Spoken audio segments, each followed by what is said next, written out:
On this week's Lazy Sunday upload is someone who is no stranger to controversy, Charles Murray. Murray is most famous for the book The Bell Curve, which he co-authored back in 1996, and still to this day is greeted with hostile and hysterical reactions from regressives who, for the most part, admit they haven't even read the book. In this short clip at the Cato Institute, Murray talks about a book he published in 2008 called Real Education: Simple Truths for Bringing America's Schools Back to Reality. I thought this was fitting given my last two videos, which touched on the value of a college education. Amongst other things, Murray argues that too many people go to college these days that shouldn't be there, and even those that do, don't need to do 4 years at a residential college. Enjoy. The educational system in the United States is living a lie. It is living a lie in the sense that it tries to pretend that all kids can pretty much be anything they want to be if only the schools do their job. Now, nobody really truly believes that. If you push people to the wall, and particularly if you get them to talk about their own children, I think they will readily acknowledge that, well, to be a theoretical physicist requires intellectual capabilities that are not necessarily within everyone's grasp. And if you push them harder than that, I think they will acknowledge the ways in which children really do differ in their profiles of abilities. But we operate the schools as if it were true that all children can do just about anything if the schools do their job. And if you doubt that, try to think of the last time that you saw a newspaper article or a television feature about No Child Left Behind, which used the low intellectual ability of some children as a reason why kids don't pass the proficiency standard that they set. I doubt if you can think of a single example, because that sort of thing is just not said. The problem is that this does a disservice to everybody, because the abilities that children bring, first, are of a varied set. So you have not just the kind of ability that lets you pass a proficiency examination in mathematics for No Child Left Behind. You have verbal abilities. You have all of Howard Gardner's multiple intelligences. They really are different kinds of abilities that should be tapped when you're doing a proper educational system, and they will be different for different kinds of kids. The four simple truths, which are part of the subtitle of the book, go as follows. The first is that ability varies. I said they were simple. The second one is half of the children are below average. That one also is really, really simple. And I have gotten lots of interesting observations about that statement, by the way, where people have first gotten mad at me for saying it until it finally sinks in. That the third simple truth is too many people are going to college, and the fourth is that the future of the nation depends on how we educate the academically gifted. Because we have Mr. Nelson here, I'm going to spend most of my time on the last two, because I'm delighted that he's going to be commenting on the book. There are lots of things that we can discuss, I think, both in agreement and disagreement, and I want to focus on those. The basic message of the first two involve elementary and secondary education, and they are a plea, in large part, to stop first trying to push everybody onto an academic track, which I think is a very big mistake. Second, stop ignoring the fact that kids do have limits, and instead don't give up on kids, but simply shape the education they get with that in mind. But let me turn to too many people are going to college, and the future of the nation depends on how we educate the academically gifted. I am not against post-secondary education. On the contrary, I think just about everybody needs post-secondary education. The idea that it needs to consist of 4 years of residence at a brick-and-mortar institution seems to me to be foolish on a number of levels. My gripe is not with a college education. My gripe is with the piece of paper called a BA and the role that this has taken on in American life. Let us count the ways. First, 4 years.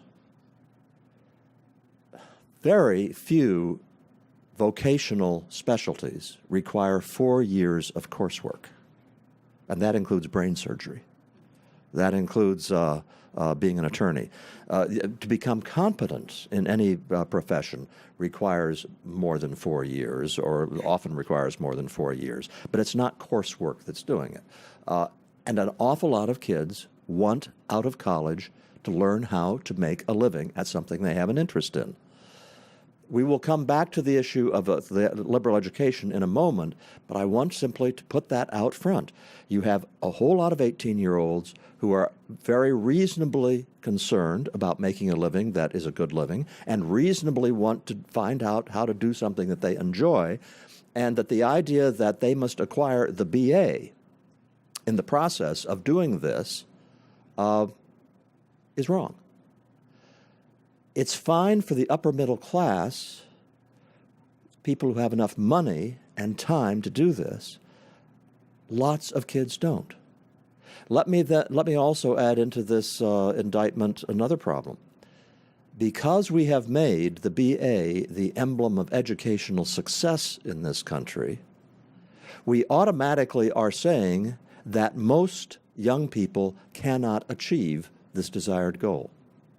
And this gets to the issue of the intellectual demands of genuine college-level material. Now we've got two separate issues we've got going on here. We've got young people who can handle the demands of college-level material, but shouldn't be required to spend 4 years at a residential college to do it. We also have the large number who can't handle traditional college-level material, and let me be more explicit about that. The College Board did a study recently in which it tried to estimate what SAT score is associated with college readiness. And they defined college readiness as a 2.7 grade average during the freshman year. They had a sample of 41 colleges in their study, which ranged from solid state universities, but not spectacular ones, up through the most elite colleges. So we are talking about colleges that are the real thing in terms of today's universities. And the requirement of the benchmark SAT score that's associated with the 65% probability of having a 2.7 grade average, this is not a very severe requirement. The SAT score required for that was one that only about 10% of 18-year-olds would get if all 18-year-olds took the SAT. 10%. Now, since you've got 28% of all adults who have BAs, obviously you can get through to a BA without being in that top 10%, but that is the threshold for dealing with that material. In the book, I try to make that point for readers who I think may have forgotten what a real college is like. And I do that by putting down paragraphs from page 400, I just chose that page arbitrarily, of a number of standard textbooks. And just putting them there on the book sort of lets you know what? You have to have really good verbal skills to be able to comprehend the texts that you have to read to do a real college education. So you have a whole lot of people who are told from birth that you aren't a success in life unless you get a BA, and there is no way on God's green earth that a whole lot of those kids can get a genuine BA in a genuine subject at a genuine university. And so you have all kinds of changes in the way we define an undergraduate education to try to get around that, to expand the pool of people who get it. And we go through all of these hoops that are not necessary in order for these kids to learn what they want to learn to get an education. Another problem I have with the BA and with regard to its current use is it no longer means anything if it's not in a subject like engineering or biochemistry. You can be fairly confident if somebody has a BA or BS actually in engineering, they know a fair amount of engineering. Tell me what it means if you are an employer and you want to have people come in at entry-level positions as white-collar workers, and the applicant tells you that she has a BA in sociology. You don't know anything, except that she has a certain degree of perseverance and a certain degree of intelligence. You know nothing about anything that she brings to the job that makes her a good employee. And yet what are you doing? You are requiring the BA as a minimum requirement for getting your foot in the door in the job interview, when the piece of paper itself tells you nothing.